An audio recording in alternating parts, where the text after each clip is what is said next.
নমস্কার বন্ধুরা, লাউ দিয়ে আজকে তৈরি করে দেখাবো অনেক পুরনো হারিয়ে যাওয়া একটা নিরামিষ রান্না, লাউ শুক্তো। রেসিপিটা কিন্তু একদম ইউনিক। লাউ দিয়ে আপনারা সাধারণত যে ধরনের রেসিপি খেয়ে থাকেন তার থেকে এই রান্নাটা একদম আলাদা। দারুণ লাগে এটা খেতে গরম ভাতের সাথে। তো রেসিপিটা করার জন্য এখানে একটা ছোট সাইজের লাউয়ের অর্ধেকটা এরকমভাবে মাঝারি পিস করে আমি কেটে নিয়েছি। লাউটাকে ঠিক এরকমভাবেই কাটতে হবে। একটা প্যান গরম করে নিয়েছি, প্যানের মধ্যে নিয়ে নিচ্ছি 1 চামচ 5 ফোড়ন।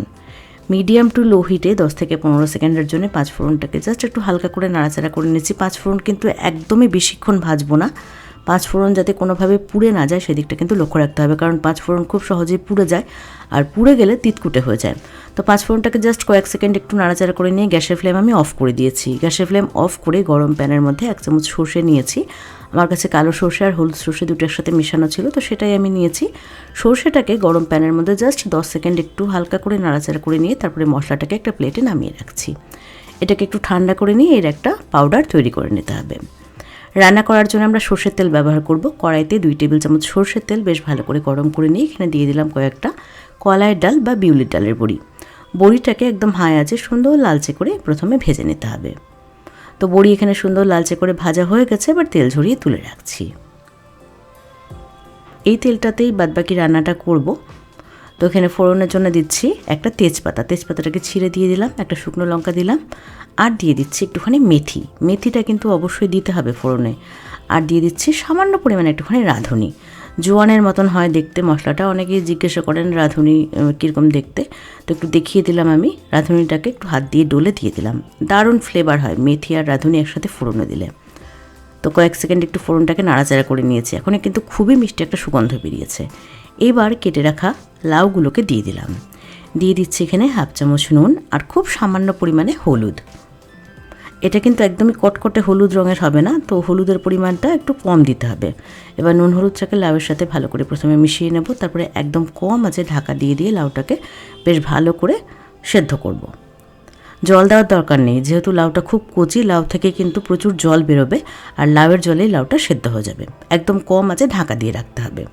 তো এখানে আমি 5-7 মিনিট একদম কম আঁচে ঢাকা দিয়ে রেখেছিলাম। দেখুন লাউ থেকে কিন্তু প্রচুর জল বেরিয়েছে, যেহেতু লাউটা একদমই কচি, লাউ প্রচুর জল ছেড়েছে, আর লাউটা প্রায় সেদ্ধও হয়ে এসেছে, বেশ নরম হয়ে এসেছে, তবে এখনও পুরোপুরি সেদ্ধ হয়নি। এবার এখানে দিয়ে দিচ্ছি 1 চামচ আদা বাটা। একটু বেশি করে জল দিয়ে আদাটাকে আমি বেটে নিয়েছিলাম, তো সেটা দিয়ে দিলাম। আদা বাটাটাকে সব কিছুর সাথে ভালো করে একসাথে মিশিয়ে নিয়ে একদম কম আঁচে আবারও 4-5 মিনিটের জন্য ঢাকা দিয়ে রান্না করব।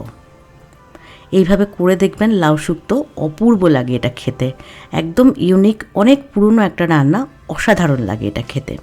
তো এখানে আমি 4-5 মিনিট একদম কম আঁচে ঢাকা দিয়ে রেখেছিলাম। এই পর্যায়ে লাউ প্রায় সেদ্ধ হয়ে এসেছে। এবার এখানে একটা কাঁচা লঙ্কা চিরা দিয়ে দিলাম। এটা কিন্তু একদমই বেশি ঝাল হবে না, তো সেজন্য আমি একটাই কাঁচা লঙ্কা দিয়েছি।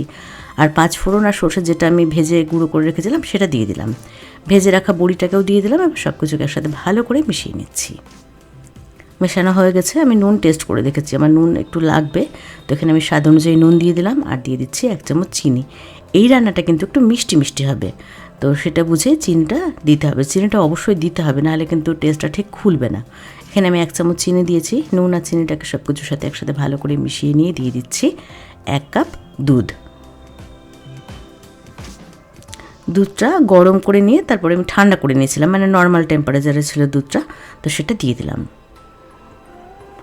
ভালো করে সব কিছুকে একসাথে মিশিয়ে নিয়ে মিডিয়াম আঁচে 5 মিনিটের জন্য ঢাকা দিয়ে রাখবো। 5 মিনিট পরে ঢাকনাটাকে খুলে নিয়েছি। এই পর্যায়ে কিন্তু সব কিছু খুব ভালো করে সেদ্ধ হয়ে গেছে, বড়িটাও খুব ভালো করে সেদ্ধ হয়ে গেছে, রেসিপিটা অলমোস্ট হয়ে এসেছে। এবার গ্যাসের ফ্লেম অফ করে নামানোর আগে দিয়ে দিচ্ছি 1 চামচ ঘি। ঘিটা অবশ্যই দেবেন, ঘি দেওয়ার জন্য কিন্তু অসাধারণ একটা টেস্ট হয়, দারুণ লাগে খেতে শুক্তোটা। ঘিটাকে দিয়ে ভালো করে মিশিয়ে নিলে তৈরি হয়ে যাবে অপূর্ব স্বাদের একদম ইউনিক একটা রান্না, লাউ শুক্তো। এর স্বাদ কিন্তু কখনোই ভোলার না, একবার খেলে এর স্বাদ মুখে লেগে থাকবে। খেতে এটা এতটাই টেস্টি, গরম ভাতের সাথে দারুণ লাগে এটা খেতে। তো কেমন লাগলো আজকের এই সহজ সাধারণ ইউনিক রেসিপি, সেটা অবশ্যই আমাকে কমেন্টস করে জানাবেন। আর রেসিপি যদি ভালো লাগে তাহলে অবশ্যই একটা লাইক করবেন, আর চ্যানেলটাকে সাবস্ক্রাইব করবেন। সবাই খুব ভালো থাকবেন।